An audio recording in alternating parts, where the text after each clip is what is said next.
set them kind of perpendicular. Set the guide perpendicular to where you end up wanting it. Push it home, and then twist it. Go half a into turn. Place. Quarter So turn. kind of, push it in, twist it into place, and then we will still end up putting a bead of tape around the ferrules. That is the part of the rod that will take the most torquing during casting. Tape will not keep them from coming loose, but it will keep them from separating. Just a good solid turn down the male end will keep it from separating. So that you just don't want them coming apart. They'll still loosen up, but they won't separate to the point where the female and male don't have enough connection to where you get then either a fish on or just a cast could snap the rod, and it'll be right at the ferrule. I have never seen a rod break at the ferrule that was taped. It's a test drive. All these rods are full of gas, and the keys are in the ignition, and I want everybody to have equal opportunities to cast everything. You're going to feel a real difference from rod to rod.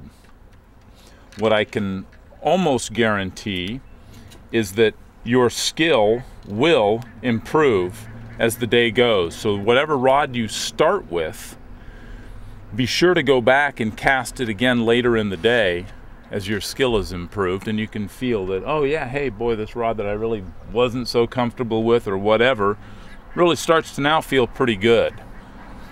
The key with any fly rod, whether it's a single-handed rod or a Spey rod, is allowing really the rod to do the two things that the rod needs to do in order to move line. Casting is moving line, mending is moving line, and everything you're going to learn today can be directly overlaid your single-handed casting stuff as well. But in order for a rod to move line, the rod needs to store energy and it needs to release that energy. That's it. Whichever hand is the top hand on the rod, really its job is to stabilize the rod and to not move. It can all be operated with the lower hand. And if you think back to the rod storing energy and releasing energy, I think you'd all agree that this is much more efficient and more direct than is this, where you start getting a push thing going. Most everybody, as much as I say don't move your upper arm at all, and myself included, you still will. It's kind of like your folks telling you, be home at midnight. You didn't get home at midnight. You left the party at midnight. You got home at 12:20 or 12:30, but your intention was, folks said be home at midnight. All right, got to hit it. You're still going to be a little late. As much as you try to not move this upper arm, you still will. But if I told you, yeah, go ahead and move it 15 or 20 degrees, move it 8%, it's going to be 50, 60 degrees, and it's going to be 40% movement. Try to not move it. And that one is a right hand retrieve. Pull out a yarn tuck. Try to move the rod, the butt of the rod, as little as possible, but make the tip collapse as much as possible. Zoom stop, zoom stop, zoom stop.